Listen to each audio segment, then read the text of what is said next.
आप देख रहे हैं आई विजन नेटवर्क और ये है सिटी चैनल। नई सोच नई दिशा।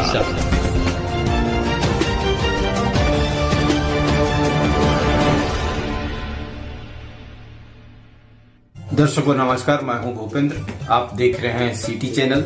सिटी चैनल में आप दर्शकों का स्वागत है। दर्शकों, लोक आस्था का महापर्व छठ का समापन हो चुका है। पिछले वर्ष की तरह इस वर्ष भी हमारे सिटी चैनल के रिपोर्टर एवं दर्शकों ने जमुई जिला के विभिन्न छठ घाटों से वीडियो क्लिप भेजा है, जिससे मिलाकर हमने एक कार्यक्रम तैयार किया है।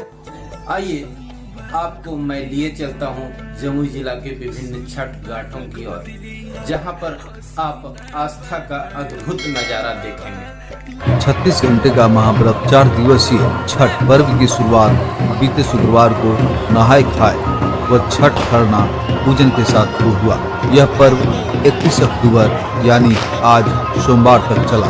वहीं छठ की छठा में सराबोर हुआ जमुई। डीएम ने खैरमा घाट पर भगवान भास्कर की पूजा अर्चना की। एसपी ने झाझा में विधि व्यवस्था का जायजा लिया। पर्वतिन के साथ श्रद्धालुओं ने अस्ताचलगामी सूर्य को अर्घ्य दिया। इसके साथ ही सोमवार को उदीयमान सूर्य को अर्घ्य देकर छठ व्रतियों ने महापर्व का विस्तार किया। केरवा जब फारेला घावा दसे ओह पर सुगा मिल रहा है। मारबोरी सुगबा धनुष से सुगा गिरे मुरझाए। कांच ही बांस के बहंगिया बहंगी लचकत जाए। कोई न बलम जी कहरिया बहंगी घाटे पहुँचाए। जैसे छठ गीतों से जमुई जिले के सभी प्रखंडों के नदी तालाब आदि जल स्रोतों पर निर्मित छठ घाट गीतों से गूंज उठा। वहीं जिला कलेक्टर सूर्योपासना का महापर्व छठ के पावन अवसर पर खैरमा घाट पर स्थापित भगवान भास्कर की पूजा अर्चना की और जमुई के साथ राज्य और देश की खुशहाली का वर मांगा। इस अवसर पर डीएम की दुलारी बेटी या एसडीएम अभय कुमार तिवारी, नगर परिषद के कार्यपालक पदाधिकारी मृत्युंजय कुमार समेत कई अधिकारी और गणमान्य लोग उपस्थित थे। पूजनोपरांत डीएम ने अधिकारियों के साथ छठ घाट पर उपलब्ध सुविधाओं का जायजा लिया और इस पर संतोष जताया। वहीं दूसरी ओर पुलिस कप्तान डॉक्टर सर सुमन ने भी लोक आस्था का महापर्व छठ के मौके पर जिला में अमन चैन कायम रखने के लिए सजग और सचेत नजर आए। उन्होंने जमुई, झाझा समेत कई छठ घाटों का दौरा किया और प्रशासनिक एवं पुलिस व्यवस्था पर संतोष प्रकट किया।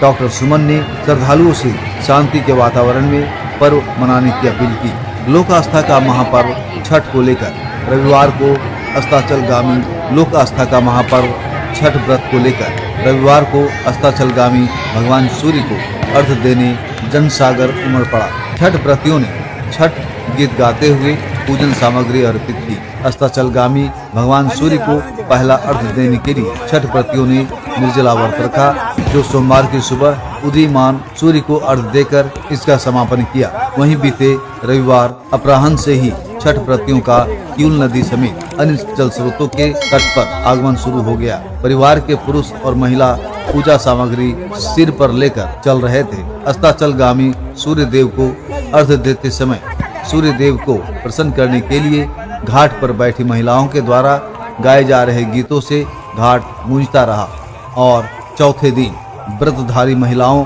एवं परिजनों का हुजूम किउल नदी से लेकर अन्य नदी तालाबों और जल स्रोतों पर अस्ताचलगामी सूर्य को प्रथम अर्घ्य और दूसरा अर्घ्य देने को उमड़ पड़ा। संबंधित लोगों ने तय समय पर अस्ताचलगामी सूर्य को भक्ति तथा श्रद्धा के साथ अर्घ्य दिया। पूजा सामग्री के साथ नदी तट पर छठ पूजा पूरी आस्था के साथ की गई। इस दरमियान छठ मैया के गीतों से नदी तट एवं अन्य जल स्रोत के तट गुंजायमान होता रहा। महापर्व के चौथे और अंतिम दिन उदयाचल सूर्य को नदी में खड़े होकर अर्घ्य देने की प्रक्रिया सुबह तक जारी रही। इस मौके पर व्रतधारियों के परिवार के सभी सदस्य संयुक्त रूप से पूजा में हिस्सा लेकर भगवान सूर्य और छठी माता की उपासना की। वहीं एक ओर विभिन्न घाटों पर मेला जैसा वातावरण देखने को मिला, जहां छठ पर बच्चे पटाखे के साथ आतिशबाजी कर खूब आनंदित हुए। कई घाटों पर खेल तमाशा और झूला भी दिखाई पड़े। मौके पर बच्चों ने इसका भी जमकर लुत्फ उठाया।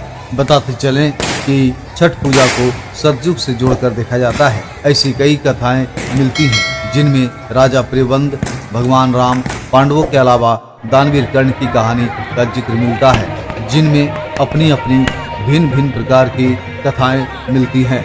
जहां एक और पौराणिक मान्यताओं के मुताबिक लंका के राजा रावण का वध करने के बाद श्री राम जब पहली बार अयोध्या पहुंचे थे, उस समय भगवान श्री राम और मां सीता ने राम राज्य की स्थापना के लिए छठ का उपवास रखा था और उस समय सूर्य देव की पूजा अर्चना की थी। वहीं दूसरी ओर पौराणिक मान्यताओं के अनुसार छठ व्रत की शुरुआत द्रौपदी से मानी जाती है। द्रौपदी ने पांडवों के अच्छे स्वास्थ्य और उनके बेहतर जीवन के लिए छठ मैया का व्रत रखा था। उसके बाद पांडवों को उनका राजपाट वापस मिल गया था। वहीं महाभारत के मुताबिक एक और कथा है जिनमें दानवीर कर्ण सूर्य के पुत्र थे और वो हमेशा सूर्य की पूजा करते थे। इस कथा के अनुसार सबसे पहले कर्ण ने ही सूर्य की उपासना शुरू की थी। वह रोज स्नान के बाद नदी में जाकर अर्घ्य देते थे।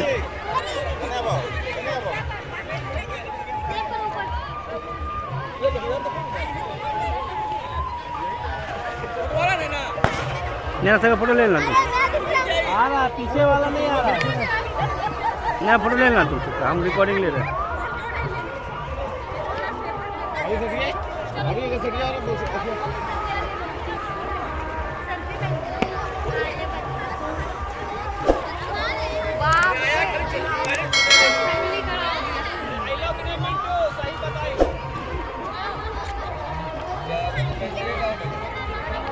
रिकॉर्डिंग हो रहा।